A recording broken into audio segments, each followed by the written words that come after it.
Pemilihan UMNO yang dijadualkan berlangsung tahun ini akan ditangguhkan dan diadakan selepas pilihan raya umum ke-16 PRU16. Perkara itu disahkan Presiden UMNO, Datuk Seri Dr. Ahmad Zahid Hamidi ketika ditemui pemberita selepas hadir pada Majlis Pertukaran Memorandum Persefahaman MOU dan Memorandum Kerjasama MOC sempena penganjuran Expo Agri Commodity Women in Halal Industry di Pusat Dagangan Dunia Kuala Lumpur WTC KL di Kuala Lumpur pada 16 Januari. Ditanya sama ada dua jawatan tertinggi dalam parti itu akan dipertandingkan pada pemilihan UMNO, beliau berkata perkara itu juga akan diputuskan selepas PRU16.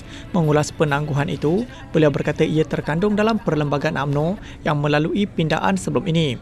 Sebelum ini, ada pemimpin UMNO di peringkat cawangan mengesyorkan kepada pucuk pimpinan parti supaya pemilihan UMNO 2026 tidak wajar ditangguhkan.